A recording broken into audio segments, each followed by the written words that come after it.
Buenas tardes a todos, estimadas amigas y amigos.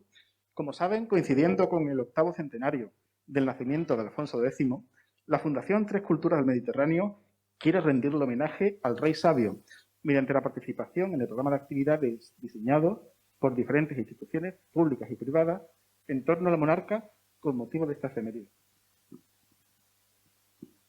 Para ello, Tres Culturas ha preparado un ciclo de ponencias dentro del proyecto Cátedra Al-Ándalus, así como la reedición de un libro monográfico, homenaje al profesor Francisco Márquez Villanueva, con el objetivo de dar a conocer diversos aspectos del reinado y de la obra de una de las figuras más importantes de nuestra historia.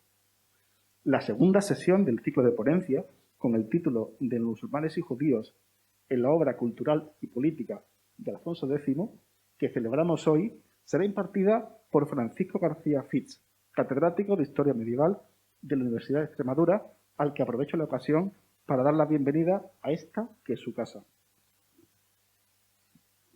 Quiero terminar con palabras de agradecimiento como balance de este año que dejamos.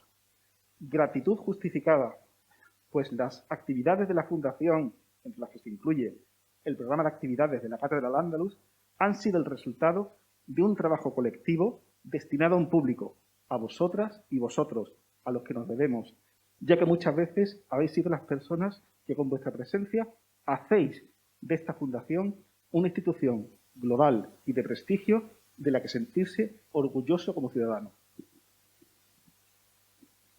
Y gratitud también, si me permiten, a la dirección académica de la cátedra, que con brillantez ha desarrollado a lo largo de este año mi compañera Natalia Arce. A todas y todos les deseo un venturoso año 2022 lleno de salud y prosperidad. Muchas gracias. Muchas gracias, Antonio. Muy buenas tardes. Yo voy a hacer una muy breve semblanza de la trayectoria académica y profesional de nuestro ponente de hoy, de Francisco García Fitz. Él es catedrático de Historia Medieval de la Universidad de Extremadura, doctor en Historia por la Universidad de Sevilla, vicepresidente de la Sociedad Española de Estudios Medievales y de la Asociación Ibérica de Historia Medieval. Su línea de investigación se ha centrado principalmente en la guerra medieval en general y de manera más específica en las relaciones políticas y bélicas entre cristianos y musulmanes en la España medieval. Sus investigaciones se han materializado en la publicación de varias monografías sobre estos temas, entre las que destacan La guerra contra el Islam peninsular en la Edad Media, Cruzados en la Reconquista, junto a Feliciano Novoa Portela, La Reconquista, Las Navas de Tolosa y Relaciones políticas y guerra, la experiencia castellano-leonesa frente al Islam, siglos XI al XIII. Es autor de más de un centenar de artículos, capítulos de libros, comunicaciones y ponencias sobre distintas cuestiones relacionadas con las fronteras y las fortificaciones medievales, las prácticas de combate, la guerra de asedio, la organización militar y composición de los ejércitos, la tecnología militar, las estrategias políticas, la ideología de la guerra, la literatura bélica y el problema de la tolerancia y la convivencia entre culturas en el ámbito hispánico. Ha sido editor científico de varias monografías colectivas, entre otras El cuerpo derrotado, Cómo trataban musulmanes y cristianos a los enemigos vencidos, o War in the Iberian Peninsula entre los años 700 y 1600, publicado en la prestigiosa editorial Routledge en 2018. Respecto al tema que va a tratar hoy, ha abordado el reino de Alfonso X y sus relaciones con musulmanes y judíos en diversos estudios que se han centrado tanto en aspectos políticos como sociales y culturales. Como ejemplo de estos estudios podemos citar los artículos El Islam visto por Alfonso X y sus relaciones con el Emirato Granadino, política y guerra, La España de las Tres Culturas, el tópico de la tolerancia y los límites de la coexistencia en la España medieval, o Alfonso X, el Reino de Granada y los Banu Ashkilula, estrategias políticas de disolución durante la segunda mitad del siglo XIII. En su ponencia, el profesor García Fitz va a tratar específicamente sobre musulmanes y judíos en la obra cultural y política de Alfonso X, un tema sin duda de gran interés y no exento de controversia.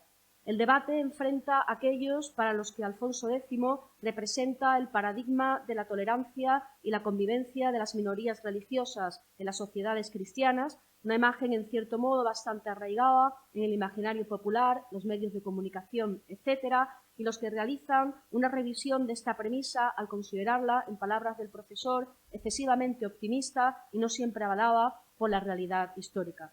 Vamos a dar paso a la ponencia, recordándoles que tendrá una duración aproximada de unos 45 minutos, para lo cual abriremos el turno de preguntas para el público. Y yo, sin más, cedo la palabra al profesor García Fitz, agradeciéndole en nombre de la Fundación Tres Culturas que esté esta tarde con nosotros. Muchas gracias, profesor. Creo que se me escucha bien, ¿verdad? Muchas gracias. Bueno, debo agradecer en primer lugar a la Fundación Tres Culturas la amable invitación que me cursó hace unos meses para volver a esta casa donde ya estuve poco antes de que comenzara la pandemia y en la que entonces me sentí muy a gusto, igual que ahora me siento. Muchas gracias por la invitación, Natalia. Y muchas gracias a ustedes, obviamente, por su asistencia. No tengo un monitor aquí delante, de forma que no sé si siempre voy a ver la imagen y es posible que tenga que volverme para estar seguro de que ustedes están viendo aquello de lo que yo estoy hablando. Así que no se extrañen de mi gesto cuando me vuelva hacia atrás. Bien, en primer lugar, a mí me gustaría indicar que la conmemoración del octavo centenario del nacimiento de Alfonso X el Sabio por parte de la Fundación Tres Culturas me resulta particularmente pertinente, entre otras razones porque, bueno, es obvio, y lo acaba de comentar Natalia, que si esa idea de la España de las tres culturas puede personalizarse en un gobernante, en un personaje histórico, yo creo que sin duda esa sería la figura de Alfonso X el Sabio. De hecho, es así como ha sido considerado como paradigma de la tolerancia y de la España de las tres culturas, como ha sido considerado tanto en los sectores, algunos sectores académicos, como igualmente en el ámbito más popular.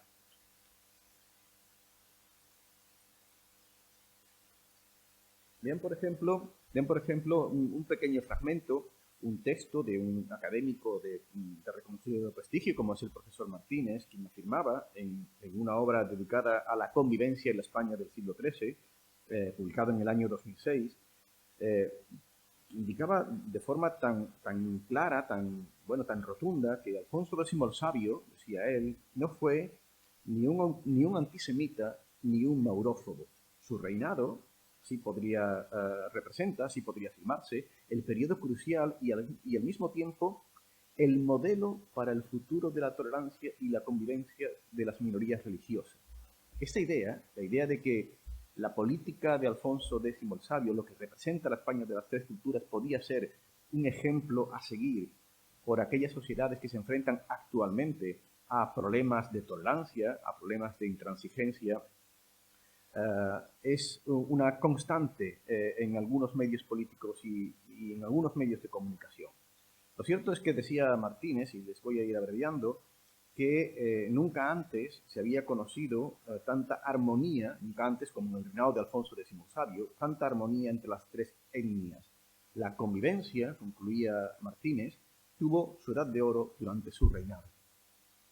Quien ha escrito esto, como digo, procede del ámbito académico, pero fíjense el testimonio procedente de un discurso del rey emérito Juan Carlos I, dado en Toledo en el año 1995, con motivo de la entrega de un premio que precisamente se titula las tres culturas, el premio a la tolerancia o las tres culturas. No recuerdo exactamente el lema del premio, pero en cualquier caso decía en su discurso el rey Juan Carlos que los hombres y mujeres de las tres religiones comenzaban entonces, se refería a la Toledo conquistada por Alfonso VI, un ejercicio de convivencia que alcanzaría sus más altas cotas con aquel gran rey que nacido en Toledo, Alfonso X, bajo cuyo gobierno florecieron en un ejemplar clima de tolerancia, la cultura, el mecenazgo del saber y de las ciencias.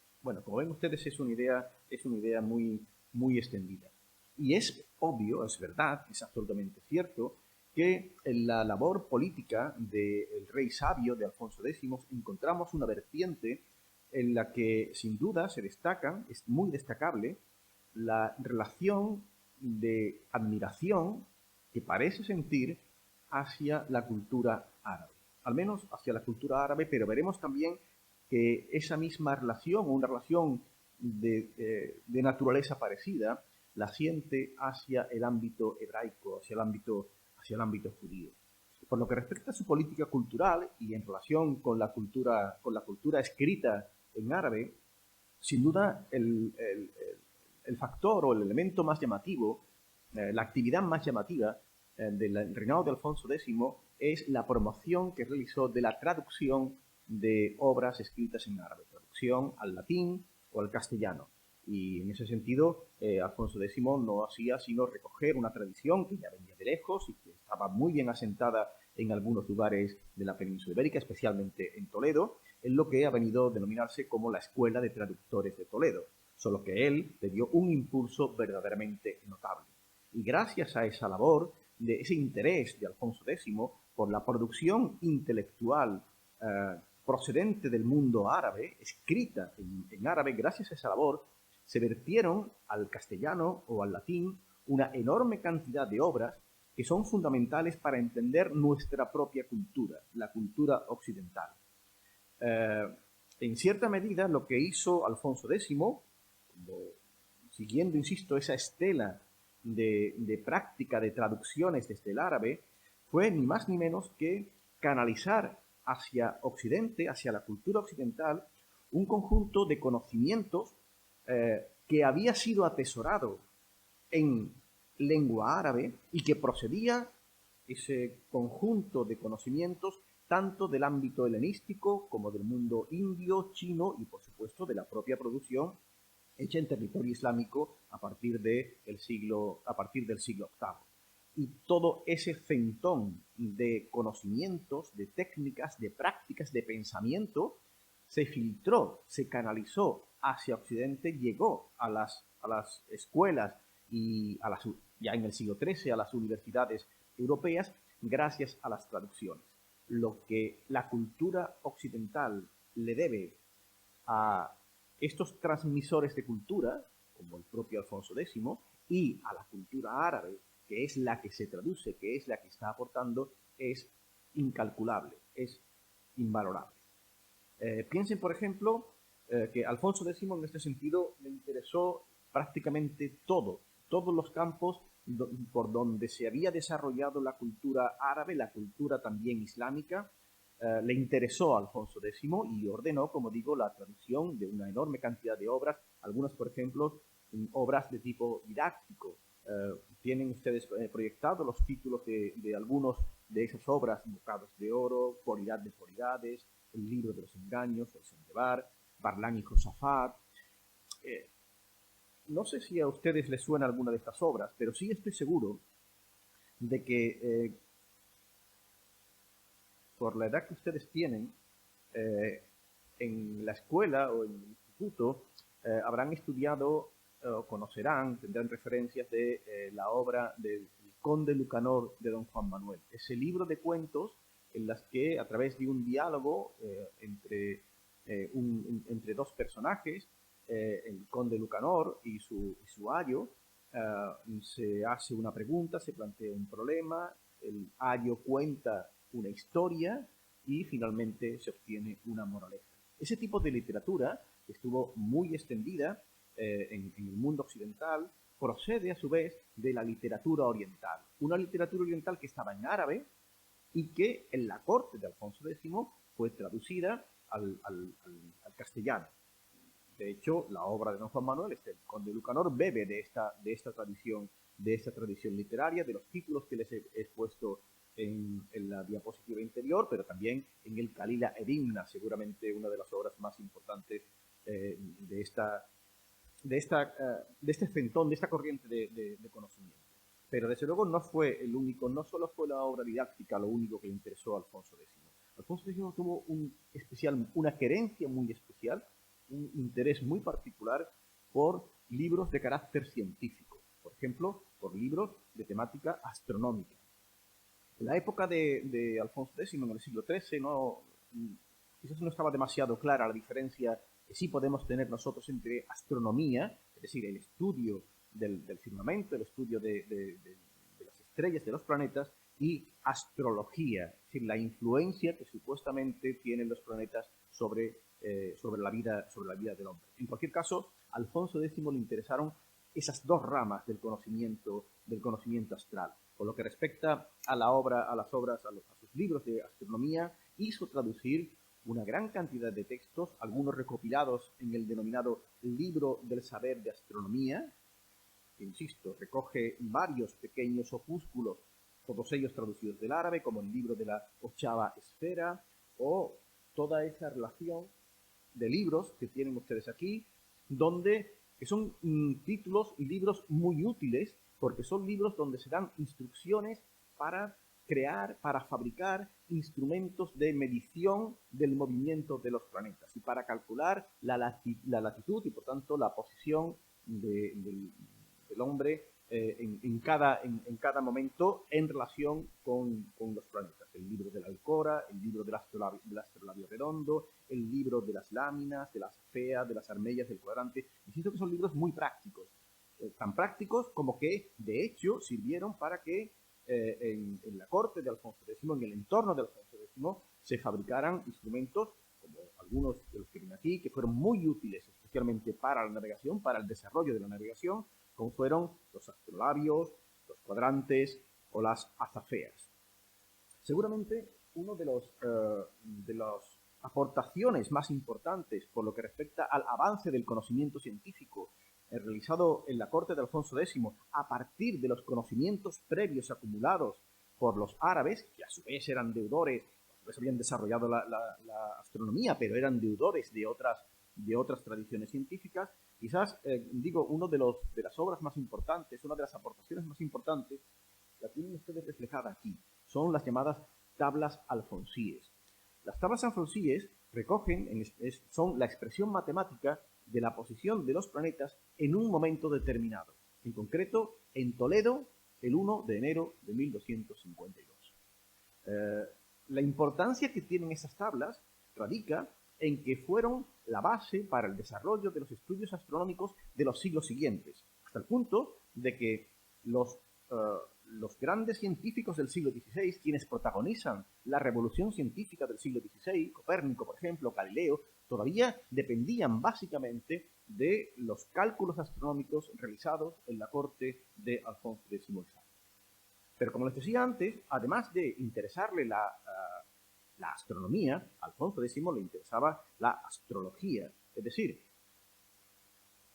los conocimientos, las técnicas que servían para averiguar la influencia de los astros sobre las personas. Eso ya no tiene que ver con... Nosotros sabemos que esto no tiene que ver con la ciencia, pero posiblemente en el siglo XIII eso no estaba tan claro. Pues bien, en el mundo, en la cultura árabe, también se habían desarrollado extraordinariamente este tipo de estudios, entre otras cosas porque se había vertido previamente al árabe obras procedentes de la tradición astrológica persa, pero también india, y también helenística, y a su vez en la corte de Alfonso X se producen obras de astrología como el libro cumplido de los juicios de las estrellas, el libro de las cruces, libros que por otra parte tienen unas ilustraciones que son fantásticas. Los manuscritos se pueden consultar, además incluso son fácilmente localizables estas ilustraciones, estas miniaturas en Internet, de los llamados libros de astromagia. Y son llamados así libros de astromagia porque no solamente se trataba de comprobar o de calcular, de poner de manifiesto la influencia de los astros sobre la vida, estamos hablando de algo que ustedes conocen perfectamente, estamos hablando del horóscopo, no estamos hablando de otra cosa, pero además hay otras obras que son denominados libros de magia astral, o libros de magia talismánica, como el lapidario, que tienen el interés que pretendían dar las claves para crear talismanes, es decir, para dar determinados poderes a determinadas piedras, poderes que se podían transferir desde los planetas, y por tanto había que saber en qué posición estaban los planetas, había que buscar la posición adecuada de los planetas para que, invocando, realizando una serie de invocaciones orales, poder transmitir determinados poderes a las piedras. Por eso se habla de la magia astral o de la magia talismánica. Insisto que la labor realizada por Alfonso X en este plano de la astronomía, de la astrología, es importantísima.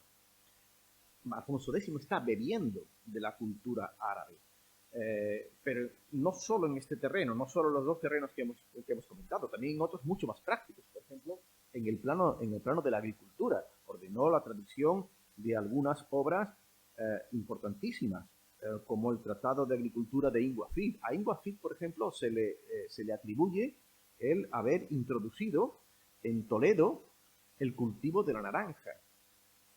Y esta es la obra que se traduce en el siglo XIII, también en Toledo, igual que otros tratados de agricultura como el de Invasal, traducciones que, por cierto, después serían copiadas y repetidas ya en las obras de agricultura, de conocimiento sobre la agricultura por toda Europa. Pero además, a Alfonso X le interesó también la religión islámica. Por eso mandó traducir, el Corán ya se había traducido en Toledo anteriormente, pero Alfonso X mandó traducir una obra que es importante en la cultura islámica, como es la llamada Escala de Mahoma, el Mirai. El Mirai lo que cuenta es el viaje de Mahoma, supuesto viaje de Mahoma al cielo. Pues, eso es, y la bajada al infierno del profeta. Pues esa tradición profética, fue traducida al castellano y posiblemente también al latín. Porque de hecho, parece que es en esta obra, en esta traducción de Alfonso X, en la que acabaría inspirándose Dante Alighieri a la hora de redactar, se me acaba de olvidar, la Divina Comedia. Al margen de esta política de traducciones, o en conexión con esta política de traducciones, Alfonso X fundó en Sevilla el denominado Estudio y Escuelas Generales de Latín y de Arábigo. Ahí tienen ustedes proyectado el documento, el privilegio rodado, donde se da la orden para crear esas escuelas, ese estudio de latín y de arábigo. Es evidente que lo que estaba intentando Alfonso X con la fundación de esta escuela es crear un núcleo, un conjunto de personas que pudieran acceder directamente al árabe, lo cual significa que la cultura árabe, la cultura escrita en árabe, era para el rey sabio pues un elemento de interés fundamental. Yo creo que todo lo que hemos dicho hasta ahora nos da una idea de ese interés. Alfonso, les he indicado anteriormente que Alfonso X seguía en esto la traducción.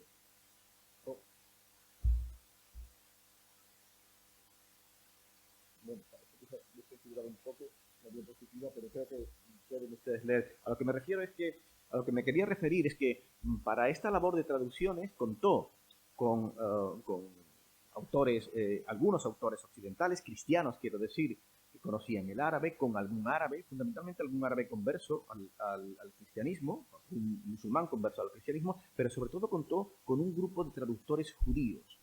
Y nos encontramos entonces con la tercera pata de esta producción. Es decir, nos encontramos con un monarca que valora la sapiencia, que valora el saber, que es consciente de que ese saber está escrito en árabe, en una cultura diferente de la suya, y que no duda en utilizar, en emplear a personajes cultos procedentes a su vez de una tercera cultura.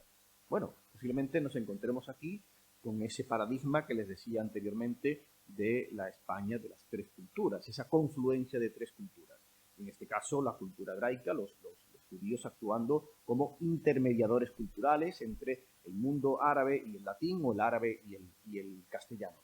Algunos de los autores que ven ustedes en esa diapositiva, creo que se puede leer, son Yehuda ben Moshe, Isaac ben Sid. Estos dos, por ejemplo, no solamente fueron traductores, eran científicos, tenían un alto conocimiento de astronomía y de hecho es a ellos dos a quienes se les atribuye la confección de las tablas de Alfonsíes, los cálculos de las tablas alfonsíes de las que hemos hablado anteriormente. Pero hubo otros colaboradores también en el plano de la producción científica, como Samuel Alevi o como Moshe Alevi. No solamente contó con judíos es decir, con personas procedentes del ámbito cultural hebreo para la producción científica, sino también contó con otros colaboradores como Todros ben Yehuda Alevi, poeta de la corte de Alfonso X, como el médico Todros Abulafia o, en fin, el almojarife Meir Insosán para misiones diplomáticas. Les quiero decir con todo esto que no puede negarse que Alfonso X tuvo una cercanía estrecha, no solo respecto al ámbito cultural árabe, sino también respecto al ámbito cultural judío. No dudó en utilizar, en tener a su lado colaboradores, fieles colaboradores y útiles colaboradores en esta labor de producción intelectual y de producción científica. La cuestión que nos resulta más complicada es dar una respuesta simple a esta labor. ¿Qué es lo que le interesaba a Alfonso X? Obviamente le interesaba el conocimiento. La pregunta que podríamos hacernos es si ese interés por el conocimiento escrito en árabe, y por tanto podríamos interpretar por la cultura árabe, incluso ese acercamiento al ámbito judío a través de sus colaboradores, es el fruto de un mero interés respecto a la ciencia o al conocimiento escrito en árabe, o si por el contrario mostraba una admiración general hacia la cultura árabe. O si por el contrario, lo que nos encontramos es una actitud pragmática de un rey que es consciente del valor del conocimiento, del valor de la ciencia, y que lo que hace es aprovechar, en el peor sentido posible de esa palabra, el conocimiento aportado por otras culturas. Y en este sentido me gustaría traerles un texto de un contemporáneo de Alfonso X, es un autor procedente de Murcia, Abu Ali ibn Rashid, quien hace referencia en una de sus obras a la labor de traducción que inspiraba o que había sido inspirada por Alfonso X. Decía este autor musulmán, este murciano, que habían llegado a la ciudad, de parte del rey de los cristianos, se refiere a Alfonso X, un grupo de sacerdotes y de monjes consagrados, según ellos, a la vida devota y a estudiar las ciencias. Esto es lo que supuestamente hacía, estudiar las ciencias, ¿no? Eso es lo que hacían los traductores. Pero, indica este autor musulmán, interesado sobre todo por las ciencias de los musulmanes y por traducirlas a su lengua con objeto de criticarlas. Y añade, Dios Altísimo frustre sus propósitos. Según este autor, se movían con el ánimo de entablar polémica con los musulmanes y la aviesa intención de atraer a los débiles de entre ellos. Se refiere a los musulmanes débiles que pudieran convencerles una vez que conocieran el árabe o una vez que conocieran la producción científica o religiosa o literaria árabe o islámica. Es decir, según este autor, lo que había en Alfonso X era un aprovechamiento descarnado. Lo que interesaba eran los contenidos, no la cultura en sí. Cabría suponer, en ese sentido, o en la línea de lo que indica Abu Ali ibn Rashid, cabría suponer que la actitud de Mahoma respecto al conjunto de la cultura islámica, de la cultura árabe e islámica, de haber derivado de una mera admiración, esa admiración tal vez se podía haber proyectado, aunque fuera de forma más neutra, hacia otros aspectos de la cultura islámica, como puede ser la propia religión. Recuerden que había traducido el Dai, es decir, que se había acercado a las bases de la religión islámica. De hecho, Alfonso X, y así se pone de manifiesto en su obra, conocía muy bien los fundamentos, en este caso, de la religión islámica. Y la religión islámica está en la base de la cultura islámica y la cultura árabe. Sin embargo, cuando uno, insisto, Alfonso X conocía muy bien lo que era el Corán, lo que era la tradición profética, y conocía muy bien la vida del profeta. Y sin embargo, eso no es óbice para que en su obra recogiese todo un conjunto de formaciones, de afirmaciones falsas referidas tanto al profeta como al Islam, es decir, como la religión, el profeta como persona, al Islam como religión y a los musulmanes como colectivo. Y en ese sentido, no me voy a entretener, bueno, sí me voy a entretener, lo vamos a ver, pero lamentablemente no podemos detenernos en el comentario de los textos que les voy a ir poniendo, pero creo espero que sean suficientemente expresivos como para hacernos una idea de cuál es la percepción dominante en la obra de Alfonso X respecto al profeta, al Islam y a los musulmanes. Lo digo porque contrasta de forma muy viva con ese acercamiento cálido, generoso o admirativo que hemos observado en la primera parte de la conferencia cuando hemos hablado de la cultura científica o literaria, de la admiración por la cultura científica o literaria árabe por parte de Alfonso X. Fíjense, por ejemplo, lo que afirma Alfonso X por lo que respecta al profeta, a Mahoma, en relación con su formación, es decir, en relación con el conocimiento que Mahoma llegó a tener tanto de la Biblia como de los evangelios. Voy a ir saltando y voy a leer únicamente, o les pido que se fijen en aquello que está subrayado para poder ir avanzando. Fíjense, por ejemplo, que se dice que lo que Mahoma sabía acerca del cristianismo, pero también del judaísmo, lo había aprendido de un monje malo, que era hereje, y que le había enseñado que todo lo que ese monje malo hereje era contra Dios y contra la ley, y todo en manera de herejía. También se afirma que había aprendido de un astrólogo judío, fíjense, de un monje cristiano pero hereje y malo, y había aprendido de un astrólogo judío que le había enseñado, pues, que le había metido en aquella mala secta, que había compuesto finalmente Mahoma para la perdición de las almas, por hacer creer a las gentes que aquella era la verdadera religión. Fíjense, por ejemplo, lo que recoge Alfonso X respecto a otro aspecto fundamental de la vida y de la obra del profeta, de Mahoma.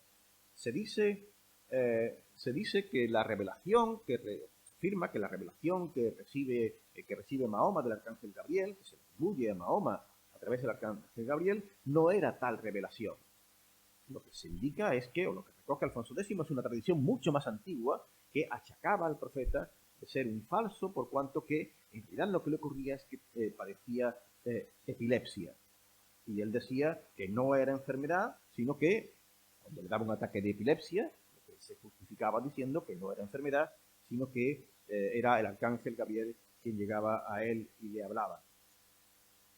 Y que si caía, es decir, si tenía desfallecimientos, era porque no podía, porque él después de todo era humano y no podía resistir la visión de un ángel. Igualmente, por lo que respecta a la revelación, se afirma que se trabajó con encantamientos y con artes mágicas y con ayuda del diablo. Así es como conseguía engañar a la gente y creer que realmente estaba recibiendo una revelación por parte del arcángel Gabriel. Y finalmente, claro, el resultado de todo esto no podía ser otro que Mahoma era un falso profeta. En realidad no era un profeta. Se afirma, por ejemplo, en uno de los libros jurídicos de Alfonso X, en la séptima partida, que moros, musulmanes, son una manera de gente que creen que Mahoma fue profeta y mandadero de Dios. Y se añade en esta obra jurídica, y porque las obras y los hechos que él hizo, Mahoma, no muestran tan gran santidad que a tan santo estado pudiese llegar. Por ende, su ley es como de nuestro de Dios. Es decir, por mucho que digan que que Mahoma es profeta, en realidad nunca llegó a tal estado, nunca llegó a tal santidad. Por tanto, es un falso profeta. Esto mismo, o apreciaciones parecidas, lo encontramos con respecto a la predicación, otro aspecto fundamental de la labor de Mahoma. La predicación queda resumida en una burda mentira.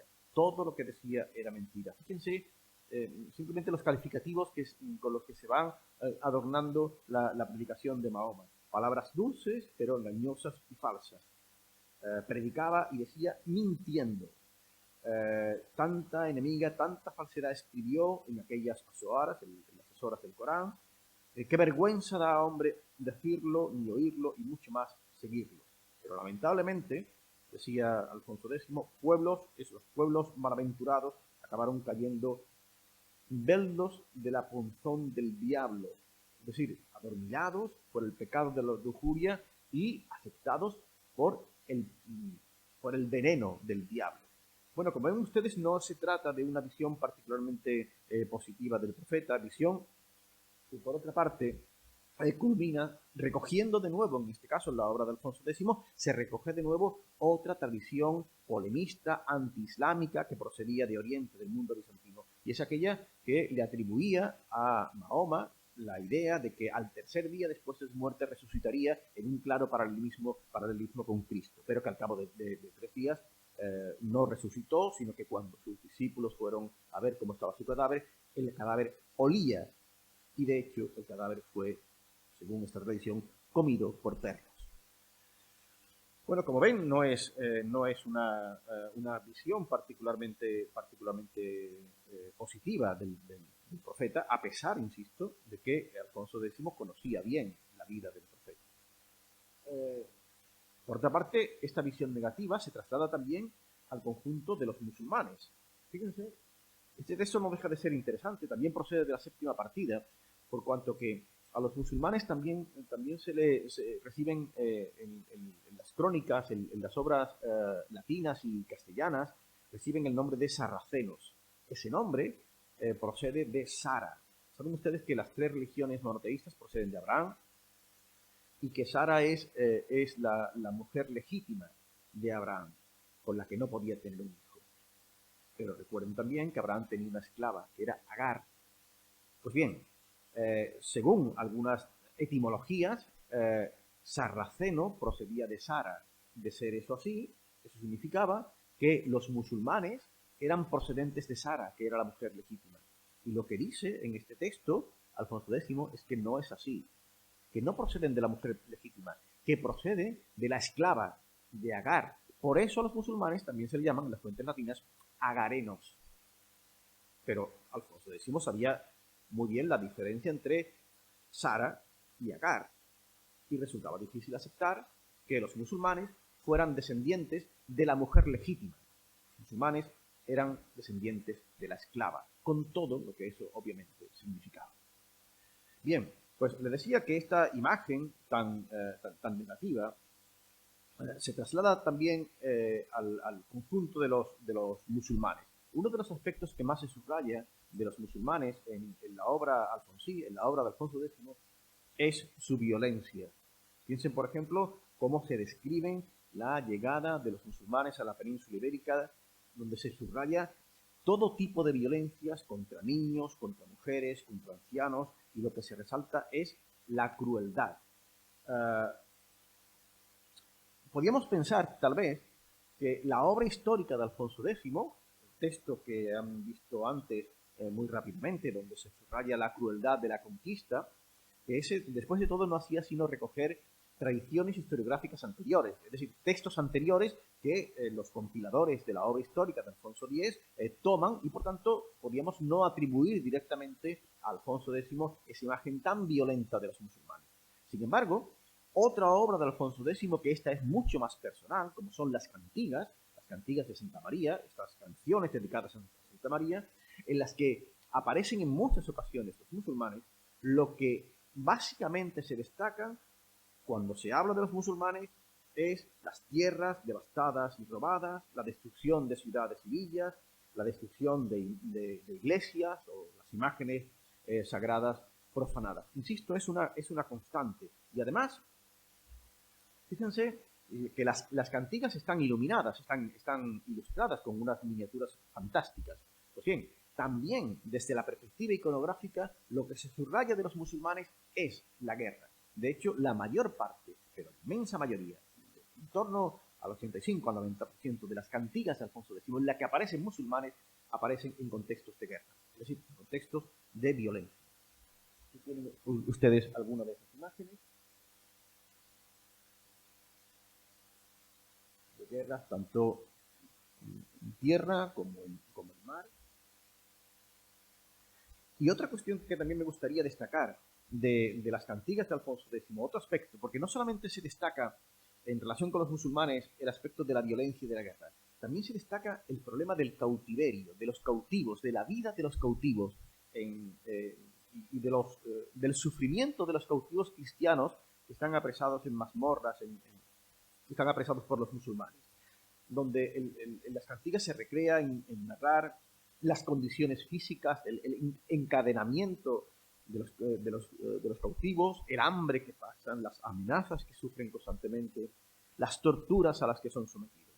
Y de nuevo, la iconografía de las cantigas recoge estas figuras. Fíjense, no sé si lo ven bien desde ahí, cómo aparecen cautivos encadenados y cautivos encadenados y en ocasiones también cautivos que están siendo azotados.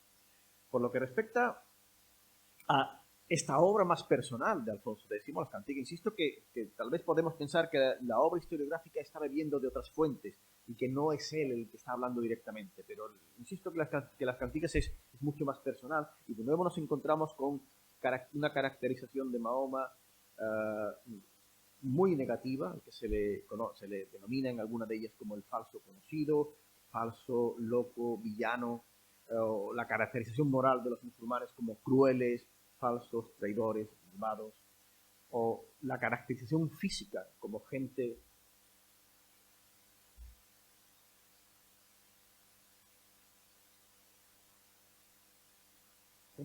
fea y barbuda, negros como la pez, endemoniados, pero fíjense que la representación física de las cantigas así es como aparece, como negros, como feos, como endemoniados. En fin, es verdad que teóricamente, y así aparece en la obra legislativa de Alfonso X, los musulmanes tenían que ser respetados. Los musulmanes, al menos aquellos que vivían bajo el dominio cristiano, bajo el gobierno del propio Alfonso X. Como quiere que los moros no tengan buena ley, se afirma en la 7ª partida, mientras vivieren entre los cristianos en seguranza de ellos, es decir, bajo su seguridad, no les deben tomar ni robar lo suyo ni por fuerza. Lo suyo por fuerza, es decir, había que garantizar la ley, las partidas intentan garantizar la propiedad de los musulmanes, o dirigiéndose a un oficial murciano, en un momento determinado, Alfonso X escribe: bien sabéis cómo los moros que son en todos nuestros reinos, que son nuestros, que son del rey, es decir, que están bajo la protección del rey, y los hemos de guardar y de amparar. Es decir, el rey teóricamente se sentía en la obligación jurídica de amparar a los musulmanes que vivían bajo dominio cristiano, bajo el dominio de Alfonso X. Aquí tienen ustedes el texto. Sin embargo, cuando analizamos la práctica política de Alfonso X, lo que nos encontramos es una realidad muy diferente. Muy brevemente, porque el tiempo avanza muy, muy rápido, pero sí me gustaría destacarles que cuando el Valle del Guadalquivir fue conquistado por su padre, por Fernando III, siguiendo una tradición que también se remontaba a la época, al siglo XI, al momento en el que en el que Alfonso VI conquistó la ciudad de Toledo, firmó una serie, o concedió una serie de capitulaciones a las comunidades musulmanas del Valle del Guadalquivir. No a todas, pero sí a aquellas que se rindieron. En ocasiones, como en Córdoba o en Sevilla, los musulmanes fueron expulsados después de la conquista, pero hubo otras muchas localidades donde permanecieron los musulmanes ya en tanto que mudéjares, es decir, viviendo bajo dominio cristiano. Esas capitulaciones garantizaban, por supuesto, la vida de los musulmanes, pero también garantizaban su propiedad, garantizaban sus costumbres, su religión, su fiscalidad, de tal forma que los musulmanes del Valle del Guadalquivir, también los de Murcia, habían cambiado de dominio, estaban bajo una nueva ley, estaban bajo un nuevo gobernante, ahora bajo un gobernante cristiano, pero mantenían su estatus social, su estatus económico, su estatus vital. De forma que por todo el Valle del Guadalquivir, existe también por Murcia, existieron aljamas, comunidades musulmanas. Durante todo el reinado de Fernando III, esas capitulaciones se respetaron, al menos que sepamos. Sin embargo, Alfonso X, casi desde el principio de su reinado, comenzó una política de desmantelamiento de esas capitulaciones. Es decir, fue ignorando el contenido de las mismas, permitiendo, por ejemplo, que los cristianos habitasen en pueblos donde las capitulaciones reservaban solo para la población musulmana, o permitiendo que comprasen propiedades. El caso es que progresivamente todo el mapa demográfico, el mapa humano, el mapa de las aljamas mudéjares que había creado en el Valle del Guadalquivir su padre, Fernando III, fue cambiando radicalmente hasta el punto de que, como bien se sabe, en 1264 esta situación fue clave para provocar una gran rebelión de los mudéjares contra el rey Alfonso X.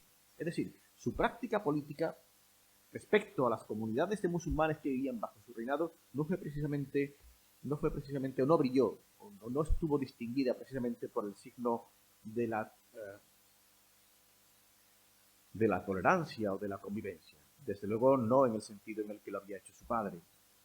Por otra parte, cuando se analiza la política de Alfonso X, no ya respecto a los mudéjares, es decir, no ya respecto a los musulmanes que vivían bajo su gobierno, sino respecto a otros principades o núcleos políticos musulmanes peninsulares, se observa que su práctica siguió siendo una práctica de conquista. Tienen ustedes estos mapas que representan la situación de los musulmanes y de Castilla, por supuesto, y de Aragón, a principios del reinado de Alfonso X y a finales del reinado de Alfonso X. Como ven ustedes, durante su reinado acabó con el reino de Niebla, acabó con el conjunto de principados que existía en torno al Valle del Guadalete, incluyendo Jerez de la Frontera, Arcos de la Frontera. Incluso antes de llegar a ser rey, había tenido un protagonismo principal en la anexión del reino de Murcia. Es decir, en ningún momento Alfonso X había dejado de lado la política expansiva de sus antecesores con respecto a Al-Ándalus. Bien, por si hubiera alguna duda, el objetivo político de Alfonso X respecto al Islam peninsular queda muy bien plasmado en algunas de las cantigas. Aquí tienen ustedes algunas de ellas en las que se afirma que en este mundo lo que más quería Alfonso X era destruir a sus enemigos moros, que pudiese destruir a sus enemigos moros.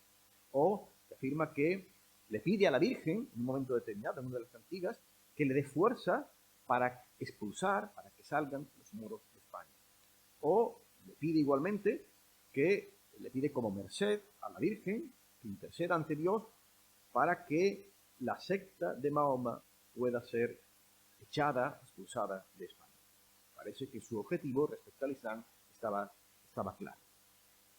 Bien, me gustaría, antes de terminar, porque hemos hablado fundamentalmente acerca de la relación, de esa relación cuanto menos ambigua de Alfonso X respecto al Islam y a la cultura árabe, de admiración o de aprovechamiento de su cultura y de discriminación, de alteración del status quo territorial en el caso de su práctica política. Me gustaría decir al menos un par de palabras, un par de ideas respecto a los judíos. Alfonso X, ya lo hemos visto en su política cultural, que tuvo muy cerca a sabios judíos, en quienes tenían verdadera confianza y que fueron colaboradores colaboradores suyos muy estrechos en el ámbito cultural. También los tuvo en el ámbito económico. Los grandes recaudadores, los responsables de la recaudación fiscal durante algún tiempo en el reinado de Alfonso X fueron judíos como Sulemán Besandog de Toledo y su hijo Don Sac de la Malea. Sin duda ocuparon un papel fundamental en el entramado financiero del reino. Fueron los ministros de Hacienda, para que nos entendamos. Pues bien, a pesar de eso, es decir, a pesar de esa cercanía, en este caso en el plano político, en el plano financiero, en el plano administrativo del rey respecto a algunas familias judías, la legislación de Alfonso X respecto a los judíos es una legislación que recoge toda una tradición occidental de persecución, de marginación de los judíos. Así es como aparece en la gran obra de recopilación de Alfonso X, las 7 partidas. Les he de advertir que las 7 partidas prácticamente no estuvieron vigentes durante el reinado de Alfonso X.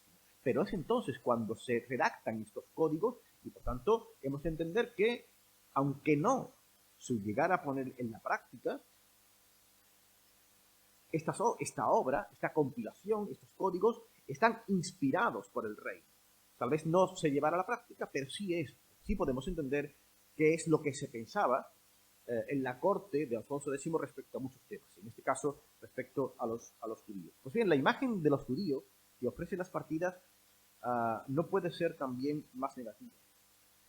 Piense, por ejemplo, que según las partidas, los judíos solo podían vivir entre los cristianos en perpetuo cautiverio, a fin de que nunca olvidaran que venían del linaje de los que crucificaron a Cristo. No se olvida que los judíos eran un pueblo maldito, por cuanto que era el pueblo deicida, y por tanto seguían siendo responsables de aquel crimen.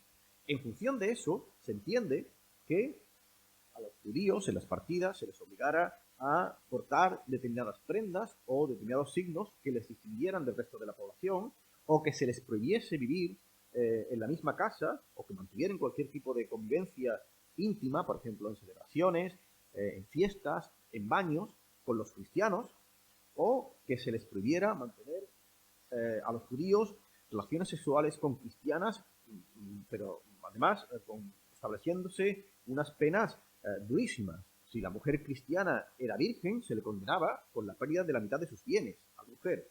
Si era una mujer casada, se le entregaba al marido, que tenía derecho a hacer con ella lo que quisiera, incluyendo matarla.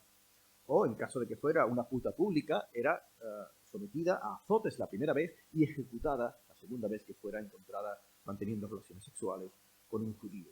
En cualquier caso, los judíos no podían mantener siervos cristianos, aunque sí musulmanes, no podían, cualquier judío podía convertirse al cristianismo, pero estaba prohibido el caso contrario, que un cristiano se convirtiera al judaísmo, y los médicos judíos, que por cierto tenían muy buena fama, podían asistir a enfermos cristianos, pero no se les permitía manipular medicinas, bajo la sospecha de que podían envenenar a los cristianos.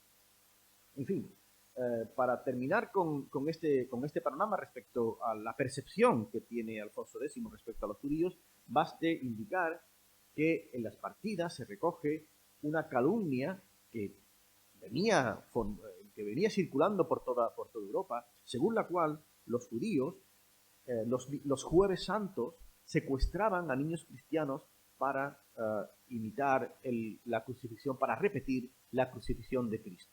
Y por eso en las partidas se prohíbe que los judíos pudieran salir de sus barrios, de las juderías, los jueves, los viernes santos.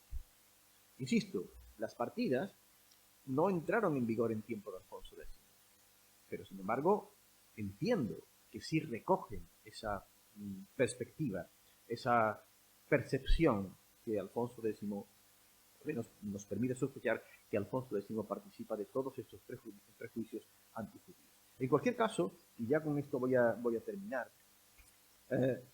fíjense, les he hablado antes de don Sacre de la Malea, este gran recaudador, este administrador de las rentas reales.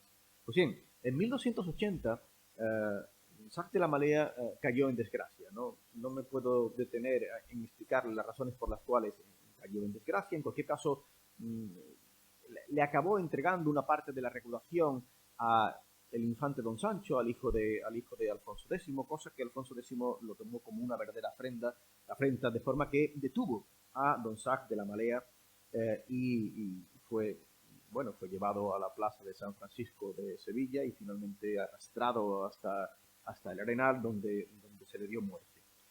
Pues lo que me interesa destacar es que la caída en desgracia de Sacre de la Malea supuso también la caída en desgracia de toda la comunidad judía, de todos los judíos del reino, porque Alfonso X no tuvo ningún inconveniente en ordenar, y tienen ustedes aquí un extracto de la crónica de Alfonso X, que fue en su última edición, editada por el profesor Manuel González Jiménez, donde se cuenta como ese episodio y donde se explica que ordenó el rey un día determinado, con gran secreto, con gran puridad, ordenó mandar que todas las aljamas de los judíos, es decir, todos los judíos fueran presos, y les obligó a pleitear, es decir, a negociar, para que le entregasen 12.000 maravedíes cada día en la moneda que cogía. Los cálculos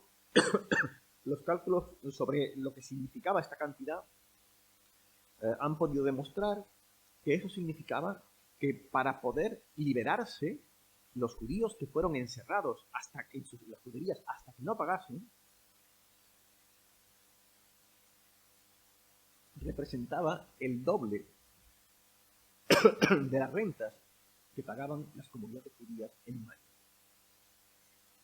Es decir, fue una verdadera perdón, esto requiere un verdadero secuestro, una verdadera extorsión. Perdón.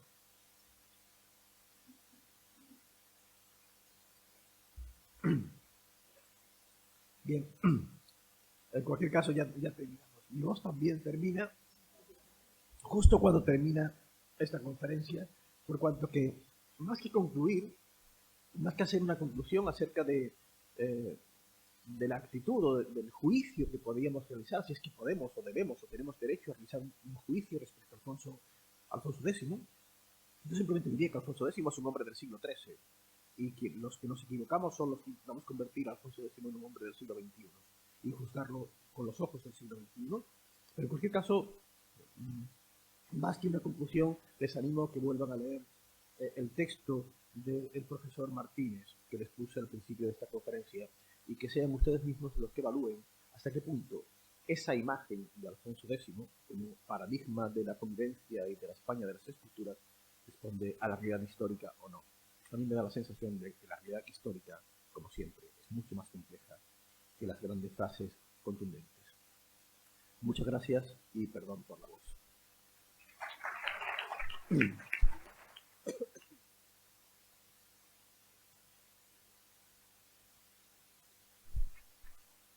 Muchas gracias, profesor.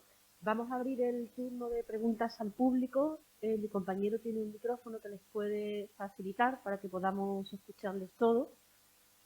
Si no se anima nadie, yo puedo empezar con la primera pregunta. Me ha parecido una conferencia muy interesante, profesor, porque no solo creo que da una imagen muy clara de cuál es la trascendencia del legado científico, literario, agrícola, etcétera, ¿no? de la obra de Alfonso X, sino que también creo que es muy interesante, y como decía tú al principio, creo que la Fundación Tres Culturas es un buen sitio para plantear este tipo de debates que ayudan también a conocer mejor, creo que, la obra y el contexto histórico de un personaje tan importante y tan fundamental como Alfonso X, con sus, llamémoslo, aristas o, digamos, en todo su contexto, no solo en esa visión tan estereotipada. A mí me surge la duda de si quizás la pervivencia de esa imagen de Alfonso X como monarca de las tres culturas pueda venir precisamente por la trascendencia de su obra, también por la comparación con monarcas posteriores, o incluso en comparación con la Europa de ese momento, ¿no? Porque creo recordar que en uno de los artículos, interesantísimos artículos que he tenido ocasión de leer tuyos, mencionabas algo así como que visitantes europeos que venían a la península ibérica se sorprendía del modo en que los musulmanes y los judíos, las minorías religiosas, eran tratadas en el sentido positivo, ¿no?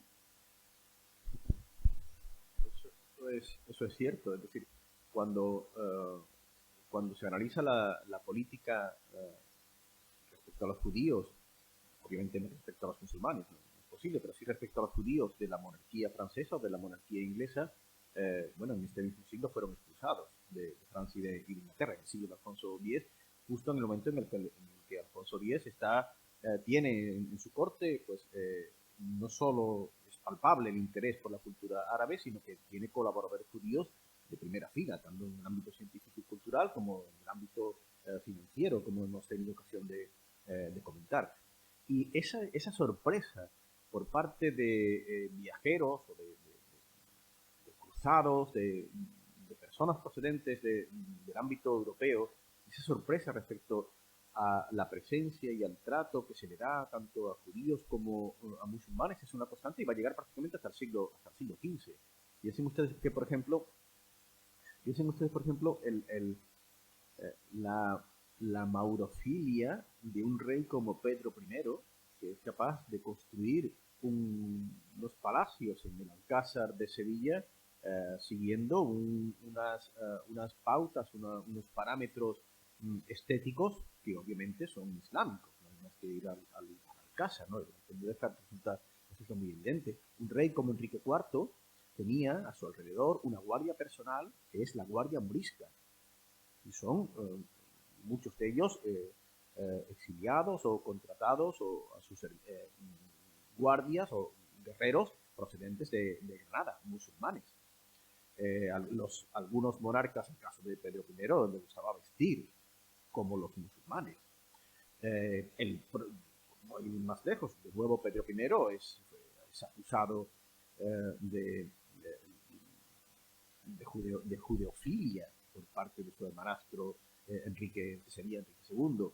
Es decir, fíjense, hay un detalle muy interesante que se ha subrayado en muchas ocasiones. Cuando en 1212 se planea la cruzada que terminaría en la batalla de las Namas de Tolosa, saben que en esa cruzada hubo una participación ultrapirenaica muy importante y la concentración de las tropas del ejército cruzado fue en Toledo, y en Toledo en 1212 vivía una comunidad judía muy importante. Muchos cruzados, algunos cruzados foráneos, intentaron asaltar la judería de Toledo, y la judería de Toledo fue defendida por los cristianos toledanos, cosa que sin duda causaba impresión o extrañeza, si ustedes quieren. Pero por no salirme de esa misma campaña, cuando los cristianos tomaron por capitulación Calatrava, una de las razones que explica, o que ha servido para explicar por qué los cruzados ultramontanos abandonaron la expedición, se volvieron a Toledo, se volvieron a sus casas, no quisieron continuar adelante, fue porque Alfonso VIII se negó a que la guarnición musulmana de Calatrava fuera pasada a cuchillo como pretendían los cruzados europeos. Eso lo que denota es una actitud diferente en los reinos ibéricos, ocurre también en Aragón, de las que podían tener respecto a musulmanes y judíos en otras monarquías europeas. Eso es fruto también de una sociedad de frontera, una sociedad donde hay un contacto permanente, es decir, se conoce al otro, y en la medida en la que se conoce al otro, se establecen discursos que no son uniformes. Lo que hemos visto, creo yo, me parece que se puede interpretar de la política de Alfonso X, es que hay distintos niveles de discurso, y uno es el discurso oficial, y otro es el plano de la realidad cotidiana, de la realidad cotidiana. Si hay leyes que prohíben que musulmanes, judíos y cristianos puedan celebrar fiestas es porque celebraban fiestas. Si prohíben que vayan a los mismos baños los mismos días, es porque iban a los mismos baños los mismos días. Es decir, conviene analizar la realidad en distintos estratos porque la realidad nunca es uniforme, la realidad siempre es compleja, claro, y no era en el siglo XIII como lo es hoy en día. ¿Alguien le gustaría hacer alguna pregunta?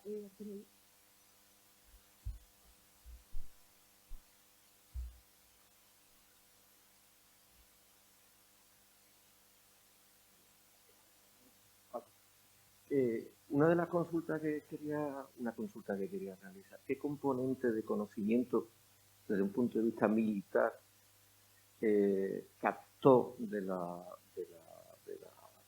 musulmanes también para andar interpretándolo? Porque la conclusión que saco un poco es que la puesta en práctica de Alfonso X fue lo del sabio, entre comillas, fue más conoce a tu enemigo para poder vencerlo, ¿no? Bueno, eso es lo que afirma, por eso les he traído este texto de este autor murciano, ¿no? Es decir, se trata de, según este autor murciano, lo que trataba es de que nos intentan conocernos para vencernos. Yo no sé si todo se puede resumir en esa frase, francamente no lo sé. Yo soy incapaz de discernir cuánto había de verdadera admiración hacia el conocimiento. Yo creo que Alfonso X es un hombre enamorado del conocimiento y enamorado de la ciencia. Estaba personalmente implicado. Es un rey sapiencial, es un rey sabio. Y me cuesta, no sabría evaluar, no tenemos elementos para evaluar hasta qué punto este autor murciano tenía razón, o si también su perspectiva es un tanto distorsionada. Yo creo que hay de todo, es decir, hay interés por aprovechar ese conocimiento, hay un acercamiento, el grado de intimidad, de colaboración, por ejemplo, con los judíos es evidente, lo cual no le impide en un momento determinado apresar a toda la comunidad judía en un verdadero secuestro económico. Y se les secuestra en las aljamas, se les impide hasta que no se pague esa cantidad, ¿no? Y las dos cosas son ciertas. Pero es que la política funciona también así. Por lo que respecta a la influencia en el plano bélico, no tanto en el reinado de Alfonso X, pero sí, es una tradición que viene de antes. Los cristianos aprendieron tácticas militares procedentes del ámbito islámico, por ejemplo, del desarrollo de la caballería ligera, de la llamada caballería a la jineta. Entre otras cosas, eso es una forma de adaptación. Se ha indicado en muchas ocasiones que, a diferencia de lo que ocurría en Europa, donde en el siglo XIII la caballería dominante era ya la caballería pesada, en la península ibérica la caballería ligera seguía teniendo una importancia muy notable. Y eso seguramente es influencia de la forma de hacer la guerra por parte de los musulmanes, de las comunidades musulmanas. Pero la influencia también es en sentido contrario. En alguna ocasión, respecto al reino de Granada, se afirma que los caballeros granadinos iban vestidos, iban armados, igual que los castellanos. Es decir, que tenían un grado un armamento que era muy similar al de los castellanos. Por tanto, las influencias son influencias mutuas. Eso parece evidente. Hay otra, bueno, no estamos muy seguros sobre la forma en la que se introduce un arma que va a ser fundamental durante la Edad Media, como es la pólvora. Pero las primeras menciones a la utilización de la pólvora se atribuyen a los musulmanes de Algeciras en el siglo XIV. Pero ese arma sería desarrollada con mucha más potencia, con mucha más eficacia en la Castilla del siglo XV. Tomaron los castellanos la utilización de la pólvora de las experiencias que ya estaban presentes en la Granada del siglo XIV. Pues no lo sabemos. Lo que sí sabemos es que la primera mención de la utilización de pólvora en la península ibérica está en manos musulmanas. Cabe pensar que haya una transferencia tecnológica del mundo islámico al mundo cristiano a través de la frontera. Al menos como posibilidad es contemplable.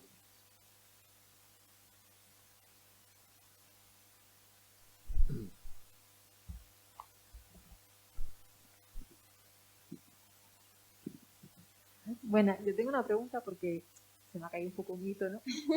Y en la anterior charla de Alfonso X nos hablaban un poco también de la salud y de sus últimos años, de cómo lo había pasado.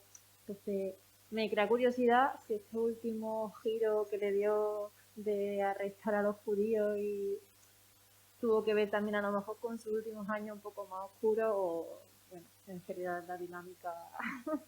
Bueno, tuvo que ver, la caída en desgracia de Jacques de la Malea tiene que ver con los problemas políticos internos del reinado de Alfonso X a partir del año 1275, que es cuando muere su hijo mayor, el infante don Fernando de la Cerda, y las aspiraciones al trono de su segundo génito, que era el infante don Sánchez.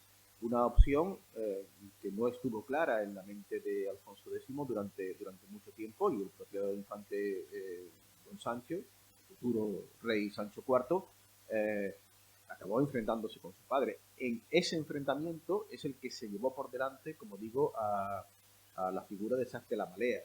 Y ese secuestro que he indicado de las juderías de los judíos tiene que ver con los extraordinarios problemas financieros que tuvo que padecer, que sufrió Alfonso X los últimos, bueno, obviamente lo sufrió siempre, pero particularmente durante la última etapa de su vida, y como sabes además acabó degenerando en este contexto acabó degenerando en una guerra civil, ¿no? Por tanto, yo creo que no sé si,